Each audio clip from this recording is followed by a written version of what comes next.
제가 이제 안수를 받고 이제 휴직을 한 다음에 인도네시아에 오지로 이제 가게 됐죠. 그 오지에 사는 아이들입니다. 그 정글에 물속에 뛰어노는 아이들 보면 이게 피부가 막 이렇게 뭐 올라와 있죠. 예? 아이들 피부병이에요. 배가 다 불룩해가지고 말라리아 후유증으로 애들 배가 많이 불러 있고 이런 오지 아이들인데 제가 이제 이 처음 선교지 정글을 제가 방문하게 되었습니다. 처음 기대가 크겠죠. 2박 3일을 정글로 걸어가는 거예요. 타잔 영화에서 보는 것과 똑같아요. 길이 없어가지고 이제 제가 갈 때에 안전을 위해서 또 짐을 들고 다니는 이제 사람들이 원주민들이 따라와요. 앞에 10명, 뒤에 10명 이렇게 가면서 칼로 길을 만들어요. 뭐 풀이 막 자라고 있으니까. 그 정글에 찾아가는 그 목적지 길은 정글 원주민들만 알아요. 이제 길을 막 만들어 가죠. 처음에가 신기하죠. 이거 타잔 영화 속의 주인공이에요. 제 짐은 다 메고 쌀 메고 들들 메고 그러고 이제 가는 거예요. 가는데 날씨가 너무 더운 거예요. 정글이 습하고 땀이 주룩주룩 나고 습하고 그러니까 더운데 앉아서 쉬려고 하면 모기 떼들 달려드는 거예요. 이 어느 모기가 말라리아 모기인지 모르니까 계속 몸을 흔들고 막 이렇게 움직이는 거예요. 쉬는 게 아니에요. 그러다가 또 걸어가요. 걸어가다 보면 이제 이런 이 정글 거머리들이 풀에 앉아 있어요. 이렇게 딱 풀에 붙어가지고 몸을 찰랑찰랑 움직여요. 자벌레처럼. 딱 붙으면 이제 이 자벌레가 몸을 타고 몸을 이렇게 올라와요. 기어서 올라가서 탁 물면 얘가 이제 마비가 돼요. 물린지 몰라요. 그러니까 나중에 한참 지나 보면 뭐가 이렇게 부풀어 있어가지고 보면 벌써 피를 쫙 빨아먹고 커 있는 이제 정글 거머리가 있는 거예요. 네. 이런 거머리들이 풀에 수도 없이 붙어 있어요. 가다 보면 이제 서로 서가지고 띄워줘야 되는 거예요. 이렇게 이게 잘 안 떨어지기 때문에 여기에 소금을 뿌리든지 아니면 불로 지져야지 떨어져요. 이게 잘 안 떨어져요. 이렇게 딱 뛰고 나면 여기 구멍이 뻥 뚫려 있죠. 감염되기도 하고. 이런 이제 길을 걸어가는데 이제 갑자기 이제 화가 나기 시작하는 거예요. 내가 이거 처음 선교지 방문인데 마실 때까지 내가 이런 정글을 방문을 다녀야 돼 생각하니까 끔찍한 거예요. 그러면서 물어요. 원주민들한테 얼마나 더 가면 되냐. 그럼 원주민들은 대답은 간단해요. 조금만 더 가면 된대요. 몇 킬로 더 가면 되냐. 조금만 다 왔대요. 몇 시간 더 가야 돼. 거의 다 왔대요. 그러니까 원주민들은 숫자 개념이 없어요. 자기 나이도 몰라요. 그러니까 나이를 아는 사람은 아무도 없어요. 그럼 나이를 어떻게 하냐. 간단해요. 얘기하다가 뭐 하다가 야 내가 너 태어난 거 봤어. 그러면 제가 어른인 거예요. 그러니까 연말 연초가 없어요. 그 개념이 없어요. 시간 개념도 없는데 우리는 항상 거리를 물어요. 몇 킬로 가야 되느냐, 몇 시간 가야 되느냐. 그러니까 원주민들이 할 수 있는 대답은 거의 다 왔다. 뭐 이 얘기밖에 못 하는데 그 얘기를 듣는 저는 화가 나는 거예요. 벌써 3시간 4시간 걸어왔는데 거의 다 오긴 뭘 거의 다 와요. 더 가야 되고 더 가야 되고 얼마나 더 가면 되냐 그랬더니 하룻밤 자고 가야 된대요. 그러니 얼마나 화가 나겠어요. 갑자기 투덜대기 시작하는 겁니다. 하나님, 제가 여기 와서 이렇게 정글에서 봉사하고 사역하고 있는 거를 내 친구 동료 목회자들이 알까요? 내가 이렇게 3년, 4년, 5년을 이렇게 사역하고 나가면 저는 깡통 되는 겁니다. 이제 깡통. 왜냐면 다른 목회자들은 계속 연구하고 또 자기 개발하고 이러는데 저는 여기서 원주민들에게 제자훈련 시킬 수도 없어요. 글을 읽을 수 있는 사람이 아무도 없는데 무슨 제자훈련을 해요. 제가 한국에서 그렇게 열심히 준비하고 해왔던 모든 것들은 여기에서 써먹을 게 하나도 없는 거예요. 이렇게 몇 년을 지나다가 나가면 나는 완전 정말 깡통 목사가 되겠구나. 이제 후회가 되는 거죠. 왜 내가 여기를 왔을까? 돌아가지도 못하죠. 뭐 그런 헌신의 마음을 가지고 왔는데 어떻게 또 돌아간다고 해요. 가면서 투덜투덜 그러고 이제 가는 거예요. 그리고 땀은 줄줄 흘러내리고 그 정글 속을 걸어가는데 그때 제 마음속에 한 마음의 음성이 들리는 거예요. 성배야, 힘드니? 정말 힘들지. 그래, 정말 수고 많다. 정글의 원주민들을 찾아가는 그 마음. 그런데 그 하나 기억해라. 나는 정글 거머리만도 못한 너를 구원하기 위해서 내 아들을 이 정글보다 더 험난한 지구에 보냈단다. 그거를 탁 느끼는 그 순간에 눈에 눈물이 주룩주룩 흘러내리는 거예요. 그 정글 거리를 걸어가면서 그거 힘들다고 투덜투덜대고 걸어가는 저 자신을 보면서 나 하나를 구원하기 위해서 정글보다 더 끔찍한 이 땅에 죄의 정글 속에 들어오셔가지고 정글 거머리만도 못한 나를 위해서 구원하기 위해 이 땅에 오신 그 예수님 생각하는데 얼마나 울었던지. 안수 받을 때는요, 우리가 부른 노래가 뭐냐면 푸른 바다 나선이 몸 어디든지 가오리다. 그런데 그런 헌신의 곡을 부르고 이 정글에 와서 처음 정글 방문하면서 그 정글 목적지를 가는데 그 투덜거리는 제 모습이 얼마나 부끄러운지 몰라요.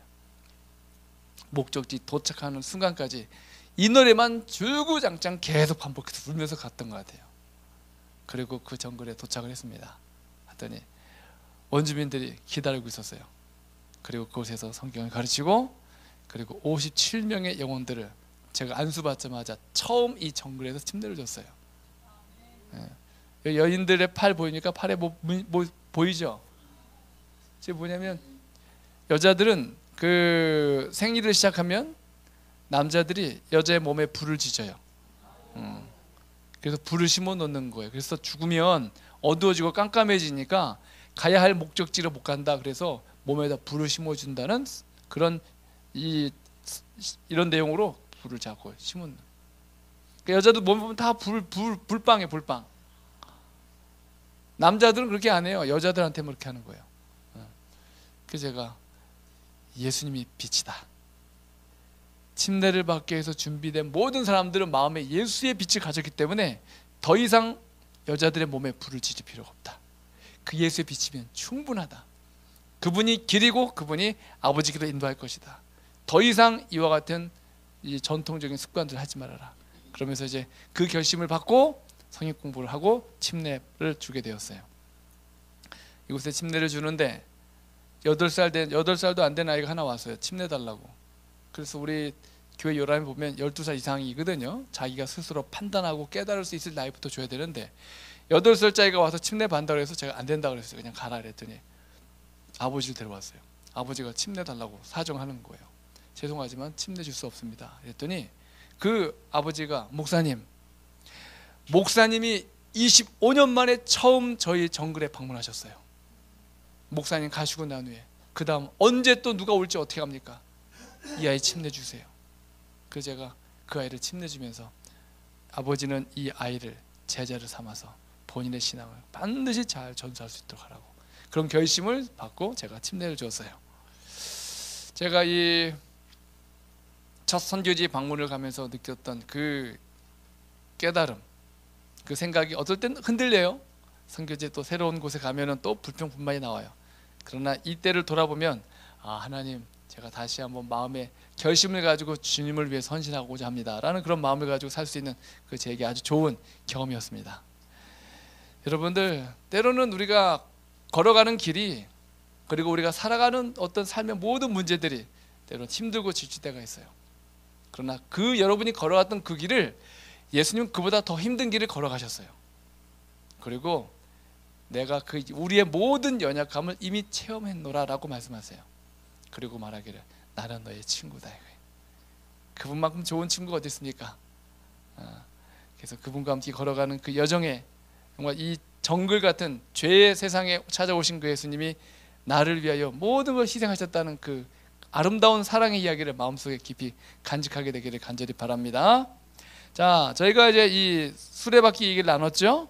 그리스도가 있고 균형 잡힌 기도, 말씀, 증거, 순종, 이 네 가지 이 중요한 살이 잘 균형이 잡혀야지 바퀴가 틀어지지 않고 잘 굴러간다 그랬어요. 그럴 때에 성령 충만한 삶이 되는 거예요. 이 균형을 잃어버리면 바퀴가 틀어져 있고 결국에 신앙생활하는 게 힘들어요. 즐겁지가 않아요.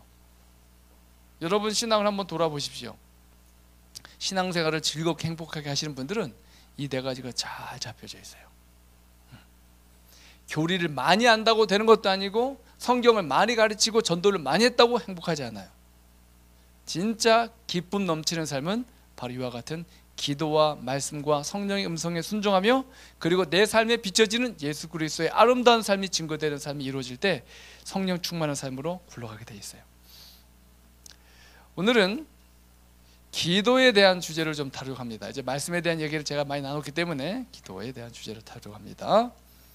여기에 물고기가 있습니다. 조그마한 수조에 물고기가 있는데 이 물고기는 새끼손가락만 해요. 아주 작은 물고기예요. 근데 더 이상 크지 않아요. 그런데 이 물고기를 조금 더 큰 수조에 집어넣으면, 이 어항에 넣으면 손바닥만하게 커져요. 그런데 이 정도 크다가 더 안 자라요. 그런데 이 물고기를 조금 더 큰 연못에 두면 팔뚝만큼 커요. 독특하죠? 그런데 이 물고기를 강에 풀어놓고 키우잖아요? 그러면 사람 몸뚱이 반만 나요. 이 정도 커요. 참 독특하죠? 이 물고기 이름이 코이예요. 코이. 코이라는 물고기. 이 코이는 자기가 살고 있는 영역이 얼마나 큰지를 확인되면 그 영역에 맞는 정도의 몸으로 크고 더 이상 크지 않아요. 그러니까 자기가 다닐 수 있는 영역이 크다 생각하면 몸이 더 커지는 거예요. 그러면서 거기를 안전하게 자기가 다닐 수 있고 그리고 누빌 수 있는 그런 몸 상태로 커지는 거죠. 제가 이 코이 물고기를 보면서 우리의 신앙 모습 같아요. 우리가 닿을 수 있는, 우리가 할 수 있는 영역이 얼마나 큰지를 인식하느냐만큼 그 사람의 기도의 크기도 커져요. 이 코이를 보면서 많은 사람들이 기도를 하는데 제가 믿음의 크기를 물어봐요. 믿음의 크기가 뭘까? 저는 이렇게 정의합니다. 믿음의 크기란 그 사람의 기도의 사이즈를 보면 알아요. 기도의 사이즈. 그래서 기도의 영역이 넓을수록 그 사람은 믿음이 큰 사람이에요. 예수님도 기도의 사이즈가 컸나요? 네, 그렇죠. 예수님은 단 한 번도 자기 자신을 위해서 기도한 적이 없어요. 근데 우리의 기도 내용을 보면 다 나와 연관되어 있어요. 내 딸, 내 남편, 내 가족, 내 건강. 예수님은 단 한 번도 자기 자신을 위해서 기도한 적이 있다 없다? 없단 말이에요. 예수님의 제자가 되고 예수님을 따라간다는 말은 우리가 예수님의 말씀을 따라가는 것뿐만 아니라 예수님이 기도하신 방법을 또 따라가야 돼요. 그래서 예수님이 하신 기도는 기도 응답이 됐어요. 이유가 뭘까? 비결이 뭘까? 여러분이 잘 아는 말씀이죠. 빌립보서 4장 6절과 7절에 있는 말씀이요. 같이 읽어보겠습니다. 자, 함께 읽습니다. 시작. 아무것도 염려하지 말고 다만 모든 일에 기도와 간구로 너희 구할 것을 감사함으로 하나님께 아뢰라. 그리하면 모든 지각에 뛰어난 하나님의 평강이 그리스도 예수 안에서 너희 마음과 생각을 끝까지 지키시리라. 예. 자, 제가 좀 위에 좀 벗을게요. 덥네요, 많이.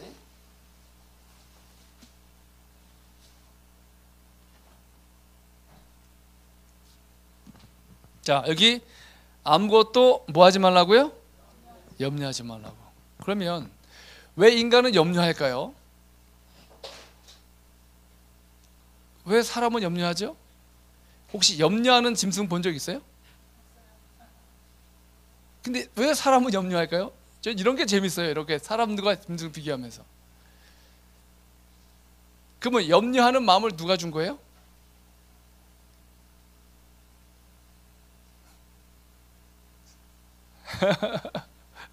염려할 수 있는 생각의 그 잠재력을 누가 준 거예요? 하나님이 주신 거예요. 왜 염려를 하죠? 생각해 보세요. 사람이 염려하는 건 뭐냐면 짐승들은요 내일에 대해서 염려하지 않아요. 그 내가 있는 곳에 만족을 해요. 그런데 하나님이 인간을 창조할 때에 어떻게 창조하고 나서 어떻게 했어요?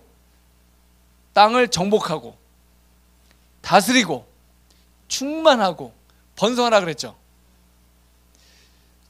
짐승에게 주지 않은 하나님의 명령이 정복 명령이에요. 정복. 자, 여러분, 왜 사람들은 에베레스트 산을 정복하려고 할까요? 거기 가면 밥 줘요? 월급 주나요? 근데 왜 에베레스트 산을 올라가요? 에베레스트 산을. 그 생각해 보셨어요? 올라가다 죽는 사람 많아요. 근데 왜 굳이 에베레스트 산을 올라가요? 그런 원숭이 본 적 있어요? 나 저 올라갈래. 근데 사람만 그런단 말이죠. 그 특성이 뭐예요? 하나님이 주신 거예요. 아니, 새 중에 나 달나라까지 가려고 고민하는 새 본 적 있어요? 근데 날개도 없는 왜 인간은 달나라를 가려고 자꾸 그렇게 애를 써요? 참 희한해요. 하지 말란 짓을 하는 거예요. 목숨보다 위험한 짓을 해요. 하나님이 인간에게 정복할 수 있는, 다스릴 수 있는 명령을 주셨기 때문에 인간만 정복력이 있어요. 그게 뭐냐면 뭔가 새로운 걸 도전하고 싶은 거예요. 그 도전하려고 하는 마음을 누가 줬다? 하나님이 줬다. 그럼 그 마음을 왜 줬을까요? 하나님을 의존해서 그 일을 할 수 있도록 한 거예요. 그래서 우리는 내가 가지고 있는 그 영역, 그 이상의, 내가 가지고 있는 잠재력 이상의 무엇인가를 더 하고 싶은 어떤 마음의 도전이 자꾸 생겨요. 근데 이것이 하나님과 연결되지 않으면 염려로 가는 거예요. 지금까지 새끼 잘 드셨죠? 돈이 없어도 새끼는 잘 드셨죠? 근데 우리는 내일 먹을 걸 염려한단 말이죠. 1년에 내 모습을 염려를 해요. 근데 다람쥐도 내일 먹을 거 염려하지 않아요. 이런 마음을 하나님께서 우리에게 주었단 말이죠. 그래서 뭔가 좀 더 나은, 좀 더 발전된, 좀 더 넓은, 그리고 좀 더 영향력을 끼칠 수 있는 일로 해서 끊임없이 고민할 수 있는 그 잠재력을 하나님 우리에게 주셨기 때문에 우리 인간들은 내일에 대해서, 미래에 대해서, 더 큰 일에 대해서 고민할 수 있게 된단 말이에요. 근데 여기에 하나님이 우리에게 주신 이러한 같은 잠재적인 재능을 하나님의 말씀과 하나님의 능력에 의존하지 않으면 그게 뭐로 바뀐다고요? 염려로 바뀌는 거예요. 염려로. 이해하시겠어요? 그래서 여기 말하잖아요. 도전하고 해야 할 일을 하되 뭐 하지 말라? 아무것도 염려하지 말라는 거예요. 다만 모든 일에 기도와 간구로 너희 구할 것을 감사함으로 하나님께 아뢰라 이거예요. 그러면 자, 염려 대신 뭐 한다고요? 기도하는 거예요. 기도. 자, 보세요. 기도를 많이 하는 사람은요, 염려를 적게 해요. 근데 염려를 많이 하는 사람은 기도를 적게 해요. 그런가요? 그래요. 기도. 그런데 이게 반비례. 그래서 기도를 많이 하면 많이 할수록 내 마음속에 염려가 사라지는 거예요. 그러면 기도는 언제 마치면 될까요? 자, 기도를 하면 언제 마치면 될까요? 여기 답이 있잖아요. 언제 마치면 돼요? 마음에 어떤 마음이 들 때까지? 감사한 마음이 들 때까지 기도하는 거예요. 근데 많은 분들이 기도를 하는데 기도를 하고 끝마칠 때도 염려하고 기도를 끝마쳐요. 하나님 해주실 거죠? 제발요, 제발. 그리고 예수님의 기도 드립니다. 이게 기도가 아니에요. 기도는 언제까지 한다고요? 마음에 감사함이 넘칠 때까지. 기도하다 보면 어느 순간에 마음이 평안함이 오고 하나님의 약속이 내가 염려한 것 이상으로 더 강하게 나타나면서 그 약속을 붙들고, 그리고 내 입술에 찬미가 흘러나오고, 그리고 얼굴에 미소가 딱 드려질 때 그때 기도가 끝마쳐져야 되는 거예요. 기도는 마음에 감사함이 들 때까지 기도하는 거예요. 그렇게 되면 여기 말합니다. 모든 지각에 뛰어난 하나님의 평강이 예수 그리스도 안에서 너희 마음과 생각을 어떻게 할 거다? 끝까지 지킨다는 거예요. 자, 이거 되게 중요한 마음이에요. 성공하는 비결은 간단하게 여기다 설명하고 있어요. 누가 성공하냐? 처음 가진 마음을 끝까지 가지고 가면 성공해요. 그래요? 네. 여러분이 여기 와서 가진 마음, 깨달은 마음, 여기서 나 이런 건강 습관을 가져야지, 그 마음을 가지고 가서 끝까지 하시면 100% 병이 나요. 근데 어느 순간에 2년 3년 지나고 나니까 어때요? 이거 조금 괜찮아진 것 같은데, 옛날에 먹어본 거 생각나죠? 그럼 이제 큰일 나는 겁니다. 결혼 처음 했을 때 그 마음가짐 가지고 살면 성공하는 남편 되는 거예요. 목사가 처음 안수 받을 때 그 마음 가지고 살면 그 교회는 부흥하게 돼 있어요. 대학교에 들어간 학생이 처음에 들어갔을 때 가졌던 그 마음 가지고 다니면 4년 내 장학금 안 탈래 안 탈 수가 없어요. 문제는 우리가 처음 마음을 끝까지 가져가지 못하기 때문에 그래요. 어떻게 처음 마음을 끝까지 가져갈 수 있는가? 여기 모든 지각에 뛰어난 하나님의 평강. 그 평강은 어떻게 오는가? 기도할 때 마음의 평강이 오는 거예요. 감사한 마음이 올 때까지. 그런 감사한 마음이 있을 때까지 기도하면요, 그 하나님의 평강이 내가 처음 가졌던 생각과 마음을 염려나 다른 집중을 분산시키는 그런 문제로 머무지는 것이 아니라 그 마음을 끝까지 가져갈 수 있도록 하나님이 지켜주신단 말이에요. 그래서 기도는 또한 성공의 비결이기도 해요. 사단은요, 우리에게 끊임없이 기도하지 않도록 우리를 방해해요. 말씀 많이 보는 거 사단 별로 안 두려워요. 왜냐하면 사단만큼 성경 많이 하는 사람 없거든요. 우린 예수님 재림하는 것도 못 믿고 살기도 하는데 사단은 예수님 재림할 것 제일 확실히 알아요. 그분 분명히 온다, 진짜 온다. 그리고 자기 날이 몇 날 못 되어서 분내어서 이 땅에 내려왔다고 성경에 기록되고 있어요. 예수님의 능력을 가장 잘 아는 존재는 이 땅에 누구예요? 사단이에요. 그 사단이 제일 무서워하는 사람들은 기도하는 사람들이에요. 기도하는 사람들. 그 기도를 못하게 하기 위해서 사단이 하는 일은 바로 염려하게 하는 거예요. 여기 한번 읽어볼까요? 자, 베드로전서 5장 7절 8절에 있는 말씀 읽습니다. 시작. 너희 염려를 다 주께 맡기라. 이는 그가 너희를 돌보심이라. 근신하라, 깨어라. 너희 대적 마귀와 우는 사자같이 두루다니며 삼킬 자를 찾나니. 자, 여기 보면 염려를 주님께 맡겨야 돼요. 염려하지 않아야 되는데 염려를 맡기지 않고 계속 염려를 지고 다니면 어떤 결과가 벌어지는지 설명하고 있지요. 계속 염려를 마음에 품으면 어떻게 한다고요? 사단이? 뭐라고 나와 있어요? 사단이 우는 사자같이 삼킬 자가 된다는 거예요. 삼킬 자. 그러면 계속 염려하면 뭐가 되는 거예요? 사단의 밥 되는 거예요. 밥. 그 염려는 아주 나쁜 버릇이에요. 뭐라고요? 나쁜 버릇이에요. 그래서 우리 염려가 없을 수가 없어요, 살면서. 근데 어떤 두려움과 문제가 닥치면 염려가 아니고 기도하고 난 후에 막 흥분이 돼야 돼. 흥분. 와, 도대체 하나님이 내 이 문제를 통해서 어떤 역사가 일어날까? 그런 마음이 드셔야 돼요. 문제가 딱 직면하고 더 큰 도전이 오면 이건 내가 할 수 없네. 그러면 하나님이 도대체 이 일을 통하여 어떠한 하나님의 약속을 펴주실까? 그걸 계속 품고 다니면 사단의 밥 되는 거예요. 밥 되지 마세요. 아셨죠? 자, 제가 파키스탄에 처음 이제 도착을 해가지고 이제 우리 직원들을 모았습니다. 직원들, 임원들 다 모아놓고 이제 물어봤죠. 자, 우리 전도회 이 36대에서 한 경험이 언제냐? 12년 전에 전도를 했을 때, 12년 전에. 그 36대학에서 신앙을 가르치는 학교가 전도회를 12년 전에 하고 한 번도 안 한 거예요. 그래서 제가 우리 전도회 한번 해봅시다 이랬더니 다 아멘 이래. 좋대요. 이 사람도 상당히 의지가 있네. 근데 왜 전도회를 안 했었지 지금까지? 오케이, 그러면 전도회를 하려면 목표가 있어야 될 거 아니야. 목표 몇 명 침례자 낼 거냐. 자, 한번 목표를 한번 제안해 보라고. 10명. 내가 10명? 그랬더니 눈치를 보더니 어떤 사람이 20명이요 이러는 거야. 20명? 또 30명.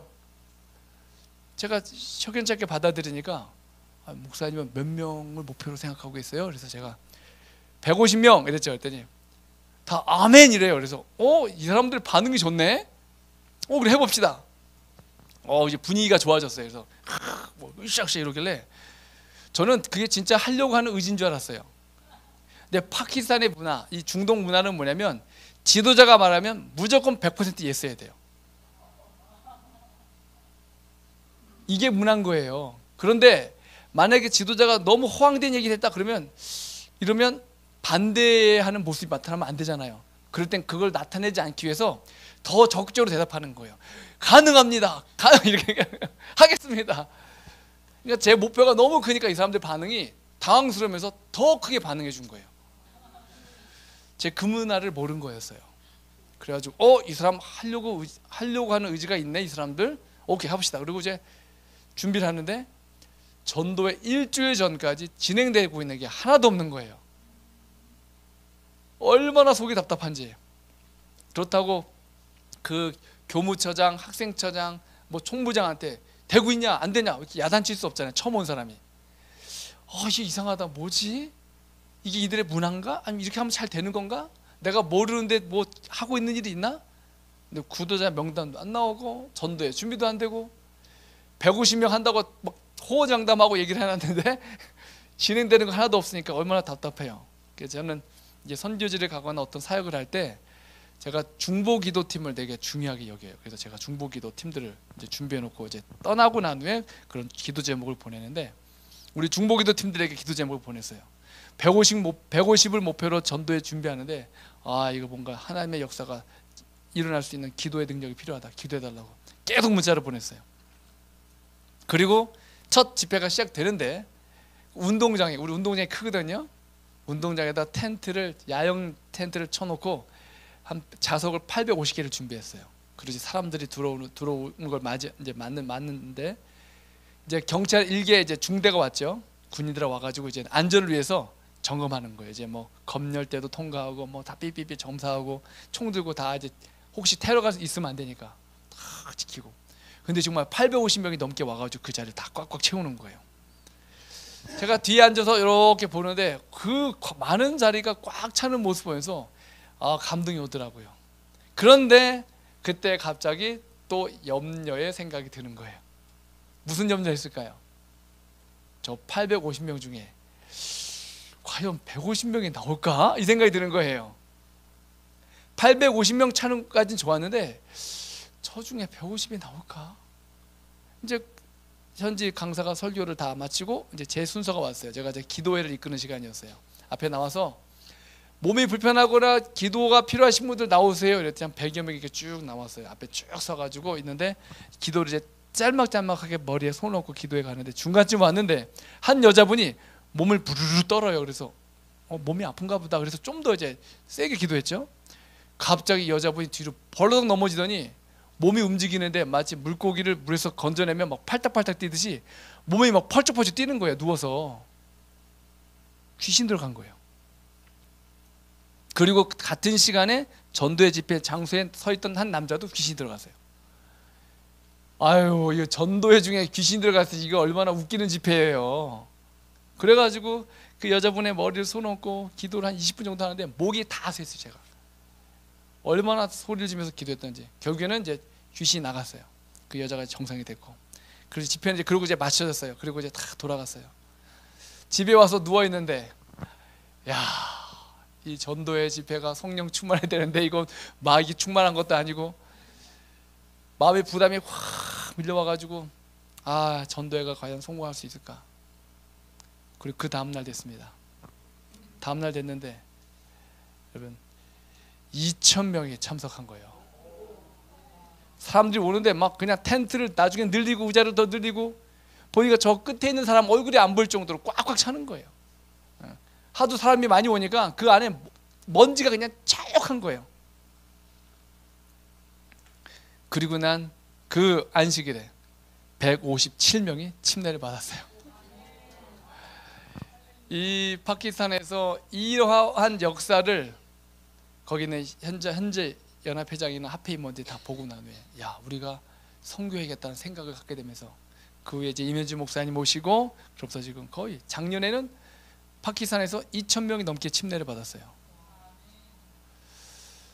이러한 이제 선교의 역사를 처음에 하나님이 길을 열어주시면서 저는 이 중보 기도의 힘이 얼마나 큰지를 매 순간마다 경험을 해요. 그래서 제가 구경꾼이라고 말하는 이유가 그거예요. 이 뒤에서 기도하는 분들이 진짜 선교하는 분들이에요. 여러분 전쟁을 하다 보면 이게 우크라이나와 그 다음에 러시아 전쟁 보면 군인들이 가서 총 쏘고 전쟁하지 않아요. 먼저 뭘 합니까? 미사일을 쏘죠. 미사일. 미사일을 쏴가지고 모든 땅을 아주 초토화시켜요. 다 부셔놓고 그 다음에 나서 군인들이 들어가서 총을 가지고 쏘는 거예요. 살았나 죽었나 이러면서. 영적인 전쟁도 이와 똑같아요. 후방에서 기도의 영적 이 탄도탄을 보내가지고 선교지를 다 기도의 능력으로 초토화시키고 난 후에, 사단의 영을 초토화시키고 난 후에 그 다음에 이젠 선교사에 들어가서 보는 거예요. 하나님의 역사가 어떻게 이루어진지 구경하는. 그래서 여러분의 기도가 세계를 움직이게 돼 있어요. 진짜 선교사는 기도하는 사람들이 선교사예요. 그래서 정말 우리가 이렇게 일할 때 보면 교회 일꾼들이 누가 일꾼이냐면 여러 일도 하는 분들 많죠. 근데 진짜 일꾼은 기도하는 분들이에요. 교회 가면은 어른들이 그래요. 아유, 제가 나이가 많아서 신세 지고. 무슨 소리 하세요? 우리 교회 집사님 같은 할머니가 있어가지고 우리 교회는 사는 거예요. 기도를 더 많이 하실 거 아니에요. 그래요. 또 병원에 가면은 아유, 제가 병원에 신세만 지고 있어서. 아니, 그래서 기도할 시간이 더 많잖아요. 여러분은 정말 기도할 시간이 많은 분들 아니에요? 기도하세요. 그래서 그냥 기도로 여러분 그냥 모든 북한에도 그냥 미사일을 쏘시고 파키스탄에도 미사일 쏘시고 막 쏘세요. 그냥 곳곳마다. 그래서 하나님의 역사가 어떻게 이루어지는지를 여러분들이 듣고 보면서 하나님께 반응하게 되길 바랍니다. 기도의 화살입니다. 이 그림을 잘 기억하세요. 화살을 쏘는데 활이 있고 활대가 있고 그 다음에 줄이 있죠. 활줄이. 이 세 가지가 잘 합쳐져야지 화살이 정확히 날아가서 관역에 명중합니다. 이 화살은, 활대는 하나님의 약속의 말씀이에요. 그래서 우리가 기도할 때는 반드시 활대를 확실히 잡아야 돼요. 그리고 그 말씀을 확 잡고 그 다음에 그 기도의 화살이 활대를 스쳐 지나가야 돼요. 활대를 스쳐 지나가지 않고 활대와 상관없이 있으면 엉뚱한 방향으로 날아가요. 그렇기 때문에 반드시 활시위를 당길 때는 활대에 스쳐서 그 화살을 당겨야 됩니다. 그렇죠? 그리고 이 줄은 확고한 믿음이에요. 확고한 믿음. 그래서 활을 쏠 때는 활줄을 있는 힘껏 당겨야 돼요. 그래야지 활줄을 놓는 그 순간 힘을 밀어서 이 화살이 날아가게 되죠. 그리고 반드시 날아가는 화살은 활대를 스쳐 지나가야 돼요. 그러고 나면 명중 되는 거예요. 명중. 이게 기도의 화살이에요. 여러분 기도하실 때 이 원칙을 기억하십시오. 그래서 우리가 말씀 묵상이 필요한 게 그 이야기예요. 말씀을 묵상하고 그 말씀의 약속을 붙들고 그 약속의 확신을 가지고 하나님 뜻대로 우리가 간구하면, 그리고 간구할 때도 강력한 믿음의 줄을 당겨서 놓으면 여러분 그 기도는 하나님이 원하시는 뜻과 계획대로 이루어지게 되어 있어요. 기도를 소홀히 여기는 이유가 있습니다. 그것은 첫 번째는 나 혼자서 할 수 있다는 생각. 이게 참 무섭죠. 크고 어려운 일들은 기도해요. 근데 작은 일들은 기도하지 않아요. 우리 사모님 요리 잘하시죠? 사모님, 그렇죠? 근데 사모님 요리하실 때 음식을 어떤 재료 선택할 때 기도하세요? 예, 저예요.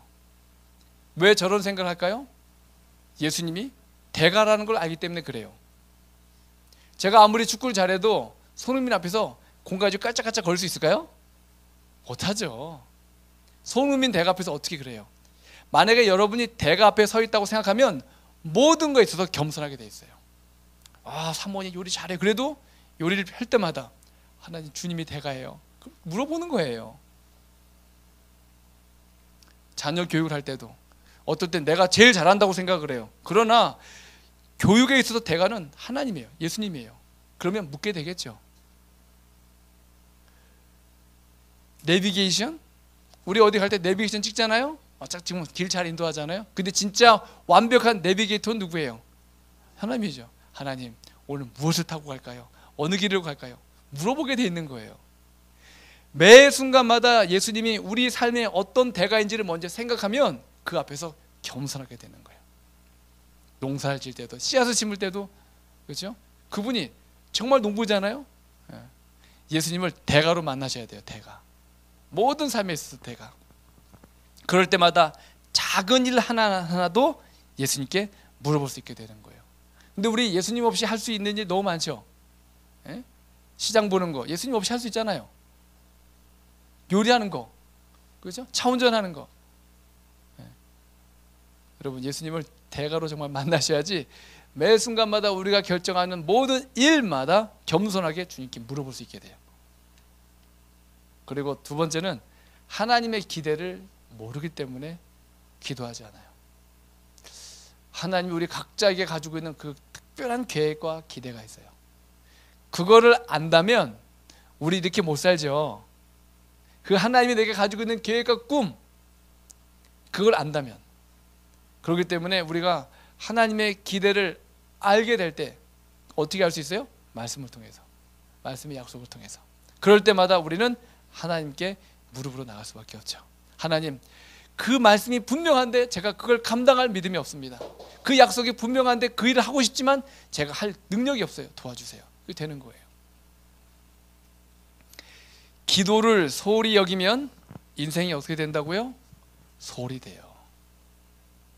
기도가 왕성해지면 인생도 왕성해져요. 기도가 있는 곳에 승리가 있고, 승리가 있는 곳에는 반드시 기도가 있어요. 이 원칙이 있는 거예요.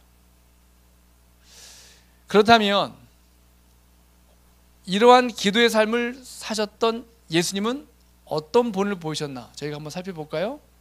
제가 여기 파워포인트요 다 올려드릴게요. 아셨죠? 예. 그러면 되겠죠? 예. 자, 예수님 보겠습니다. 예수님은 공생의 사역을 시작하기 전에 40일 동안 금식 기도하셨어요. 예수님이 기도가 필요하셨을까요? 그분은 철저하게 인간으로 오셨어요. 그리고 우리의 본이 되셨어요. 사역을 시작하면서 성령 충만했는데도, 침례받고 성령 충만했는데도 불구하고 성령에 이끌려 기도하라고 하셨어요. 예수님의 본을 따르는 게 참 쉽지 않지만 정말 그분이 그런 본을 보여주셨어요. 그리고 사람을 선택할 때, 자기와 함께 동역할 12제자를 뽑을 때도 밤새서 기도하셨어요. 여러분이 교회 돌아가시면 여러분 동역자를 찾기 위해서 기도하셔야 돼요. 물론 다 함께 일하지만 그 중에서 둘, 셋이 여러분과 함께 마음을 같이 맞출 수 있는 그런 동역자를 찾는 기도를 하셔야 돼요. 저는 이걸 굉장히 중요하게 여겨요.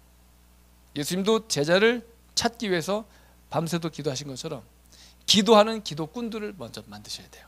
내 동역자들. 여러분 이곳에 있지만 딱 흩어지시면 그냥 흩어지시면 안 돼요.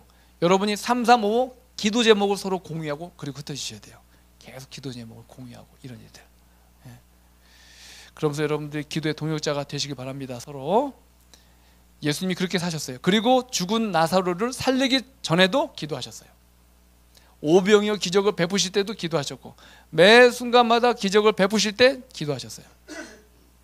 그리고 십자가에 달려 돌아가시기 전날 밤에는 땀방울이 핏방울이 될 때까지 기도하셨어요. 땀방울이 핏방울이 될 정도로 기도했으면 얼마나 고군분투하셨을까요? 정말 씨름하신 거예요. 이러한 모습을 봤을 때 예수님은 처음 사역부터 마지막까지 기도로 점철되어 있었죠. 특히 예수님의 사역은 그 중심은 중보기도였어요. 어떤 기도요? 중보기도. 여러분 중보기도가 뭐죠? 타인을 위해서 기도하는 거예요. 더 쉽게 얘기하면 예수님이 하실 기도를 내가 하는 거예요. 이게 중보기도라고 생각하시면 돼요. 중보기도를 하게 되는 사람들에게 주어지는 특권이 있습니다. 중보기도는 첫 번째, 하나님의 동역자가 됩니다. 하나님의 동역자. 여러분이 중보기도를 시작하는 순간부터 하나님이 하실 그 일에 여러분을 초청해요. 기도하다 보면은 점점 그 기도가 하나님 뜻에 맞춰지기 때문에 하나님이 계획한 일을 위해서 여러분이 쓰임받게 돼요. 여기 야고보서 5장 16절에 말합니다. 이러므로 너희 죄를 서로 고하며 병 낫기 위하여 서로 기도하라. 의인의 간구는 역사하는 힘이 많으니라 이거예요. 제가 대학교 때 이제 기도 모임이 있었습니다. 저희 중보기도 팀들이. 하루에 이제 1시간 반 정도 오야뽕에 올라가서 기도하는데, 그때는 이런 중보기도가 뭔지 가르쳐주는 분이 없었어요. 그냥 말씀을 묵상하다 보니까 기도하겠다는 생각에 있는 청년도 있었어요. 오야뽕에 올라가면 흩어져 가지고 나무 하나씩 부여잡고 기도하는데, 처음에 조용히 기도해요. 그런데 나중엔 통성기도가 되는 거예요. 그 나중에 제가 쫓겨났어요. 오야뽕에서 하도 시끄럽게 해가지고 다 그냥 열 몇 명이 오야뽕에서 막 기도를 하는데, 하다가 나중에 통성기도로 바뀌어버리니까 쫓겨나는 거예요. 그러면서 그렇게 매일같이 기도하기도 하고, 그리고 저희들이 토요일 날은 교회 사역을 다 마치고 나면 삼육대학으로 모였어요. 그걸 모여서 거기서 한 2시간 정도 기도하는데, 기도를 하는데 기도가 점점 기도의 영역이 넓어지는 거예요. 그러다가 어느 순간에 기도를 하는데 제가 펑펑 울고 있는 거예요. 제가 원하는 기도가 아니고 내가 원치 않은 기도를 하는데 마음이 편해지는 기도가 나오는 거예요. 근데 기도 딱 마치는데 보니까 제가 무슨 기도를 하고 있었냐면, 이슬람 선교를 이렇게 기도하고 있더라고요. 이슬람 국가를 놓고. 전 그때 이슬람 국가가 어느 나라인지도 몰랐고 이슬람에 대해서 관심도 없었고, 그 당시에는 이슬람에 대해서 우리 별로 의미 없게 생각했었어요. 근데 제가 이슬람을 놓고 막 기도하고 있는 거예요. 근데 어느 날 눈 떠보니까 이슬람이 인구가 제일 많은 인도네시아에 와 있는 거예요. 어느 날 또 눈 떠보니까 이슬람 인구가 제일 두 번째로 많은 파키스탄에 와 있는 거예요. 참 희한한 일이에요. 여러분, 중보 기도를 하다 보면은 중보 기도에 하나님께서 끌고 가는 곳이 있어요. 그곳에 딱 머물 때 하나님께서 그 기도의 답이 여러분이 되기를 원하시는 거예요. 희한해요. 결국에 기도하다 보면은 그 중보 기도에 대한, 기도 내용에 대한 답을 하나님이 우리를 통해서 찾으세요. 여러분들이 그러면서 하나님의 동역자가 되는 거예요. 중보 기도의 특권은, 두 번째로는 예수님을 가장 잘 본받도록 해요. 그래서 중보 기도하다 보면은 예수님의 마음을 마음에 품게 돼요. 그리고 예수님처럼 기도하고 싶은 간절한 마음이 생기기 시작합니다. 그러면서 우리의 마음이 예수님을 향하게 돼요. 믿음의 주여 온전케 하신 예수를, 그 중보 기도를 통해서 더 가까이 바라보게 돼요. 그리고 예수님이 하셨던 사역을 생각하게 됩니다. 이게 바로 중보 기도의 특권이에요. 그래서 중보 기도 하시는 분들은 정말 그들의 풍성한 삶이 예수님과 맞춰져 가요. 그런데 기도를 자기 중심, 영역이 자기 영역밖에 없는 사람, 그러면 그 사람은 사이즈가 이만큼밖에 안 커요. 그래서 기도하다 보면 기도 영역이 나로부터 내 가족과 사회와 국가와 민족을 넘어서게 돼요. 희한하게 그 기도가 성령께서 이끌어가요. 그러다 보면은 내가 갈 수 있는 곳이 많기 때문에 그 코인 물고기가 사이즈가 커지는 것처럼 제 믿음의 영역도 커지게 되는 거예요. 그래서 거인이 되는 거예요. 기도하는 거인. 세 번째로는 중보 기도는 하나님께서 영광을 받으세요. 중보 기도. 요한복음 14장 13절과 14절에 너희가 내 이름으로 무엇을 구하든지 내가 시행하리니 이는 아버지로 하여금 아들로 인하여 영광을 얻으시게 하려 함이라. 내 이름으로 무엇이든지 내게 구하면 내가 시행하리라. 그 기도를 하나님이 응답하면서 하나님께서 영광을 받으시는 거예요. 기도는, 중보 기도는 굉장히 큰 특권이에요. 그러면 중보 기도를 어떻게 하는가? 제가 우리 선교사들한테 훈련시키는 그런 내용을 설명을 좀 드리겠습니다. 중보 기도하는 방법. 첫 번째는 성령의 임재를 구합니다. 성령의 임재. 딱 여러분이 시간을 정해놓고 기도하실 때, 일주일에 한 번도 좋고 매일도 좋습니다. 여러분이 시간을 정해놓고 기도하실 때 첫 번째 성령의 임재를 구합니다. 그 이유는 로마서 8장 26절에 말씀하시길 이와 같이 성령도 우리의 연약함을 도우시나니 우리가 마땅히 빌 바를 알지 못하나 오직 성령이 말할 수 없는 탄식으로 우리를 위하여 친히 간구하시니라. 기도도 성령이 오셔서 성령의 마음으로 기도하셔야 돼요. 내가 원하는 기도가 아니라 성령님이 나를 통해서 하시기 원하는 기도를, 여러분이 성령을 마음속에 초청하는 일을 하셔야 됩니다. 그리고 두 번째로는 회개의 영을 구하는 거예요. 열심을 내라, 회개하라 말씀하신 것처럼 여러분이 하나님, 혹시 제가 아직도 해결하지 못한 죄가 있습니까? 기억나게 도와주세요. 그러면 그렇게 기도하다 보면 어느 순간에 내가 죄라고 생각하지 않은 것조차도 내 마음속에 가슴이 아파와요. 제가 우리 청년들을 훈련시키고 교회 사역하다가 뭐 제자 훈련도 받고 해서 다 열심히 해요. 얼마나 재밌게 열심히 하는지 몰라요. 그런데 어느 순간에 눈을 딱 쳐다보면 뭐가 공허한 게 느껴져요. 교회도 잘 되고 청년도 많이 모이고 선교도 잘 되는데, 그러면 우리가 영적인 존재들이라 그걸 느껴요. 너도? 오케이, 저녁 7시 알았지? 저녁 7시에 딱 모여요. 그러면 교회 밴을 끌고 태워가지고 사슴의 동산 그 가평으로 가요.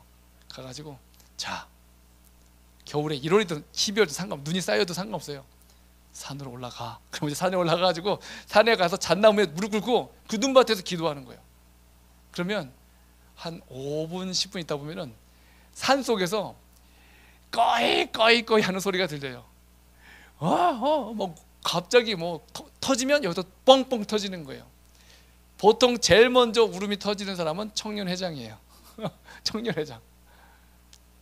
그리고 한 1시간 후에 내려와요. 다 찬미부름 모여요. 다 모여서 그 추운 날 그냥 아무 말도 없어요. 그냥 가만히 얼굴 보고 서 있다가 자, 오늘 기도하면서 내가 깨달은 것, 느낀 것, 하나님의 음성 들은 거 있으면 나눠보자. 그러면 옆에서 차근차근 나눠가요. 그러면 청년회장이 거의 대부분 그래요.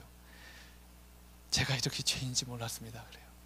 난 우리 청년들 이런 것 때문에 속상해고 그랬는데 결국에 제가 기도하지 않은 것 때문에 얼굴이 다 환해져 가지고 뭐 그 다음부터 청년회가 또 돌아가는 거예요. 굴러가는 거예요. 우리 장년들 데리고 직원 수련회 가잖아요. 그러면 비슷하게 해요. 저녁에 말씀 묵상하고 나눈 다음에 불 꺼놓고 기도시켜요. 제가 설교 안 해요. 직원의 수련회 가면 1박 2일 동안 그냥 그렇게만 해요. 그러면 그 저녁에 난리가 나요. 그러면 굳이 제가 어떻게 합시다 할 필요가 없어요. 그냥 하나님의 말씀을 통해서 우리에게 가라고 한 길에 다 그냥 가는 거예요. 여러분, 우리가 이렇게 진심으로 회개하게 되면 그 다음부터는 하나가 돼요. 하나가 돼. 마음이 모아지고 용서하게 되고 품게 되고, 그러면서 우리가 움직여 나가면 그 공동체는요, 살아계신 하나님의 영이 역사하는 공동체가 되는 거예요.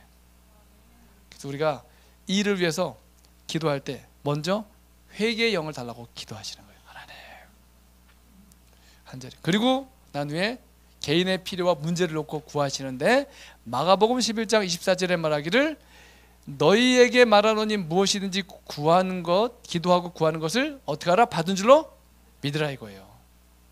그러니까 우리가 기도할 때는, 내 개인을 놓고 기도할 때는 주세요 하고 매달리는 기도가 아니라 어떻게 기도해야 돼요? 받은 줄 알고, 이미 응답될 걸 알고 기도하시는 거예요. 아셨어요? 그러니까 여러분이 여러분의 자신을 놓고 너무 그 기도하는 시간에 매달리지 마세요. 여러분 두 가지만 놓고 여러분을 위해서 기도하시면 돼요. 첫 번째, 예수님 닮고 싶은 거, 예수님 품성, 이걸 놓고는 끊임없이 기도하세요. 그리고 내 마음에 성령이 임할 수 있도록 성령을 구하는 게, 이 두 가지는 여러분이 매달려셔도 돼요. 나머지는 어떻게 하라고요? 믿고 구하란 말이에요. 믿고. 어떨 땐 저 자신을 위해서 기도해야 될 내용들이 많잖아요. 그러면 저는 이렇게 간단히 기도해요. 주님 아시죠? 끝. 아시죠? 제가 우리 딸이 저한테 와가지고 아빠 저 내일 가시 등록금 내야 되는데요. 그럼 제가 뭐라 그럴까요? 생각해 보기래요. 걱정하지 마. 돈이 없어도 뭐라 그래요? 걱정하지 마 이러죠. 그런데 저녁에 와서 또 물어봐. 자기 전에 또 물어봐. 아빠 기억하고 있죠? 아빠 제발 다음날 아침에 일어나자마자 와가지고 아빠 기억하고 있죠? 까먹은 거 아니죠? 제발. 그러면 그 아빠가 우리 딸 효녀다 이러겠어요? 아빠를 정말 염려해 주는 거야 이러겠어요? 야, 내가 네 애비야. 몇 번을 얘기 잘하더라. 이렇게 되는 거예요. 근데 우리가 그런 식으로 기도를 해요. 고아처럼. 더 재밌는 건 뭐냐면, 아버지한테 등록금 달라고 해놓고 옆집 아저씨한테 가서 돈을 빌려요. 그러면 그 아버지가 그 딸을 보면서 효녀라 그러겠어요? 우린 하나님께 믿고 구해놓고 다른 사람한테 도움을 구할 때가 참 많아요. 필요하면 그렇게 할 때도 있어요.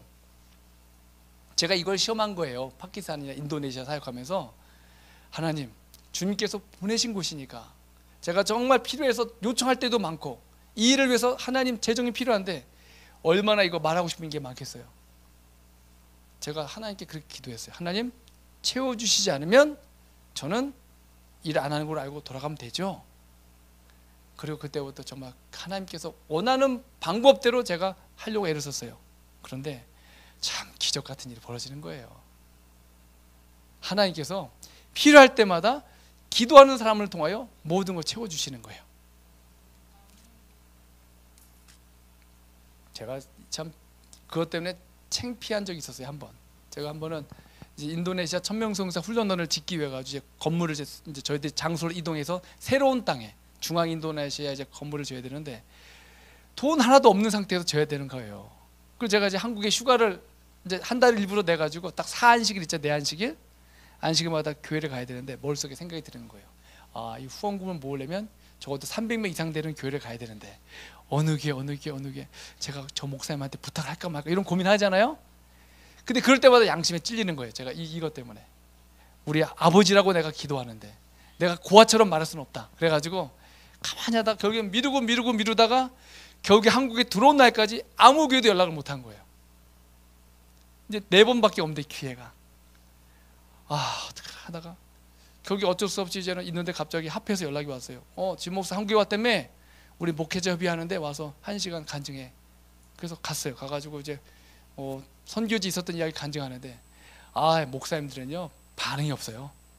아무리 얘기를 해도 저는 그때 생각에 그때 33, 34이었으니까 목사님들이 경험이 많으니까 뭐 이런 선교지에서 뭐 조금 겸한 내용들이 뭐 그분들은 많은 경험했겠다 생각을 했죠.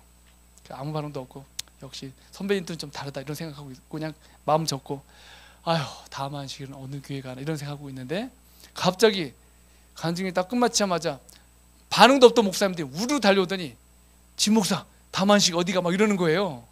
막 몰려오니까 갑자기 청소년 부장님이 잠시만요 기다리세요. 너무 많이 오셔서 안 되고 300명 미만 되는 교회는 다음에 하세요 이러는 거예요. 근데 300명 미만 되는 교회 목사님들이 이제 화가 났죠. 그럼 우리 무시하는 거야? 우리 지구 이 교회 이게 합쳐봐 몇 명이야? 우리 400명이야 400명. 그러면서 집회가 시작이 돼가지고 잘 마무리됐어요. 근데 마지막 안식일에 제가 보니까 떠나기 전 안식일 보니까 헌금이 별로 거친 게 없어요. 제가 이 후원금에 대한 얘기를 하나도 안 하니까 사람들이 이상하게 생각하는 거예요. 분명히 도울 일이 많은데 왜 얘기를 안 할까? 그 어떤 분들이 조금씩 보내왔어요. 마지막에 인도네시아 가기 전 날인데 전화가 왔어요. 서울에서 제일 큰 교회 서울중앙교회 담임 목사님이 전화 오셔가지고 진 목사 이번 안식일 우리 교회에서 쓰면 안 돼? 이랬더니 저 인도네시아 가야 되는데 한번 기회 만들 때 좋을 때 해봐 이러는 거예요. 이건 하나님의 계획이 아닐까? 그리고선 이제 단에 올라가기 전에 그날 연기하고 올라가기 전에 그래 하나님 이 교회에서는 꼭 헌금 호소를 해야겠습니다 얘기를 하고 이제 마음에 각오를 가지고 올라가려고 하는데 기도하고 단상에 올라가기 전에 담임 목사님이 진 목사 헌금 얘기는 하지 마 딱 이러는 거야. 헌금 얘기는 하지 마. 그때 제가 얼마나 창피했는지 몰라요. 하나님 앞에 너무 창피했어요.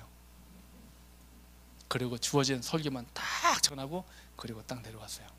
그리고 이제 마지막에 사람들이 지나가면서 인사하는데 악수하면서 인사하는데 어떤 한 분이 봉투를 목사님께 전해주세요 하고 주신 거예요. 목사님이 봉투를 열어서 딱 보더니 진 목사 천이야 천 이러는 거예요. 아니 그분이 구도자인데 처음 오시면 온 지 얼마 안 됐어요. 구도자인데 1,000만 원짜리 수표를 가져온 거예요. 왜 가져온지도 몰라요. 근데 말씀 듣더니 이거 1,000만 원 저분 줘야겠네. 그리고 1,000만 원짜리 수표를 거기다 둔 걸 그대로 주신 거예요. 그때 제가 정말 너무 창피했어요. 하나님 당신이 하는 일을 제가 방해할 뻔했군요. 여러분 우리가 기도할 때에 정말 우리의 모든 필요 이 모든 걸 하나님이 알고 계세요. 여러분이 건강해야 될 이유 그리고 여러분의 건강에서 여러분을 통해서 하실 하나님의 계획도 하나님이 있어요. 그렇기 때문에 여러분이 기도하실 때에 정말 우리 자신을 위해서 기도할 때는 믿고 구하고 나 외에 다른 사람을 위해서 기도하는 중보기도 시간에 여러분 더 마음을 쏟고 기도하시기 바랍니다. 그리고 중보기도 하실 때는 예수님의 가슴으로 기도하시는 거예요. 그러면 기도의 영역이 점점 넓어요. 그러면 기도 제목을, 그래서 여러분들이 여기 계시면서 기도 제목을 서로 물어보셔야 돼요. 저한테도 기도 제목 주세요. 예? 우리 저 오늘 간증 들으면서 제가 기도 제목 많이 들었어요. 아, 우리 남편분이 기도했겠구나. 오늘도 이상목 선생님 가시면서 기도 제목을 저한테 얘기하지 않았지만 제가 그 기도 제목 받아 적었어요. 그리고 제가 바로 김해에 있는 어느 교회 연락을 했어요. 목사님께 연락하고. 여러분이 각자 있는 기도 제목을 서로 나누셔가지고 기도의 동역자가 되세요. 우리가 기도의 방파제를 만들면 사단이 함부로 우리 모든 삶 속에 근접할 수가 없어요. 그래서 우리의 서로의 기도로 서로를 지키고 보호하는 그 일을 통해서 당신의 기도로 나왔다는 그런 고백을 여러분이 할 수 있으면 얼마나 좋을까요? 예. 그리고 마지막으로 침묵 기도, 침묵하는 거예요. 여러분이 하고 싶은 얘기가 많을까요? 하나님이 여러분에게 하고 싶은 얘기가 더 많을까요? 근데 우리는 어떻게 기도해요? 한참 막 기도하고 하나님 저 이거요 저거요 이것도 저것도 하고 난 후에 그래 내가 충분히 들었다 더 얘기해라. 그리고 나서 하나님이 나도 얘기하면 될까? 그럼 우린 뭐라고 대답을 해요? 예수님의 이름으로 기도드립니다. 아멘 하고 끝나요. 여러분 우리가 기도하고 난 후에 마지막에는 잠잠히 하나님께서 내게 하시고 싶은 말씀이 뭔지를 듣는 거예요. 어떨 때는 잔잔하게 마음의 확신으로 다가와요. 어떨 땐 천둥 소리같이 마음속에 와요. 그런데 그 결과는 뭐냐면 마음이 평안해요. 그냥 맡기고 싶어져요. 하나님의 음성을 듣는 시간이에요. 어떨 때 집중이 안 되면 뭐 오늘 부른 예수 가장 귀한 이름이지 이거를 10번이고 몇 번이 반복하세요. 그리고 또 하나님 제게 또 하시고 싶은 말씀이 있을까요? 그 마음에 평안함이 오기 시작해요. 그리고 난 후에 무릎을 펴시면 여러분의 발걸음이 너무 가벼운 걸 느끼실 거예요. 그리고 세상을 바라보면요 너무 아름답고 그리고 사람들 보면 너무 소중해 보이는 그런 일들이 여러분 마음속에 생겨요. 그래서 우리는 천국을 기다리기 전에 우리 마음속에 천국을 경험하는 것이 바로 이 중보기도예요. 기도 노트 이렇게 작성하십니다. 이런 형태로요. 날짜를 적으시고 기도 내용을 기록하시는 거예요. 기도 제목을. 그리고 기도 응답을 받았으면 기도 응답 받은 날짜를 적으세요. 그리고 어떻게 기도 응답 받았는지를 또 정리하는 겁니다. 이렇게 여러분이 적다 보면 나중에 이렇게 제 기도 노트거든요. 저기 이쪽은 다 기도 응답 받은 거예요. 믿음이 흔들릴 때 기도 노트를 딱 펴보면 그 흔들린 믿음이 싹 사라져요. 와, 하나님이 저렇게 기도를 응답해 주셨구나. 그리고 보다가 빈칸이 채워진 곳은 또 확인하게 돼요. 그러면 알게 되죠. 아, 이것은 하나님이 원치 않는 내 욕심을 따라한 기도구나 알게 돼요. 그리고 저 기도 응답이 될 때마다 여러분 하나님께 얼마나 감사한지 몰라요. 이런 기도 노트를 여러분이 이제 한번 작성을 해보십시오. 차근차근. 그리고 누가 주는 기도 제목이 있으면 받아 적으세요. 이 기도 노트는요 전도지. 이것만큼 좋은 전도 방법은 없어요. 불교 신자든 신앙하지 않는 사람이든 기도 제목 없는 사람이 없거든요. 물어보는 거예요. 내가 너를 위해서 기도해 주고 싶은데 기도 제목 줘봐. 그리고 새벽에 기도하고 나서 문자 보내요. 내가 널 위해서 기도했어. 그럼 그분이 기분 나빠할까요? 그럴 분 있겠어요? 없어요. 문자가 오죠. 고마워 문자 딱 와요. 그러면 그때 여러분이 보았던 말씀 중에 오늘 중에 제일 좋은 말씀 한 구절만 딱 보내는 거예요. 나중에 어느 순간에 그 기도가 응답이 돼서 잘 해결되잖아요. 그럼 그분들이 전화 와요. 야, 그 기도가 좀 뭐가 힘이 있네 이렇게. 그러면서 차근차근 우리가 알고 있는 하나님께 오는 아주 중요한 축복의 길이 돼요. 시편 81편 10절에 말합니다. 나는 너를 애굽 땅에서 인도하여 낸 여호와 내 하나님이니 내 입을 넓게 열라 내가 채우리라. 민수기 14장 28절도 말합니다. 그들에게 이르기를 여호와의 말씀에 나의 삶을 두고 맹세하노라. 너희 말이 내 귀에 들린 대로 내가 너희에게 행하리라. 하나님의 귀에 하나님이 원하는 예수님이 원하는 그 중보의 기도 제목이 들릴 수 있도록 우리의 입을 여시기 바랍니다. 그 입을 크게 열면 하나님이 그 열린 입에 하나님께서 채워주실 거예요. 기도하겠습니다.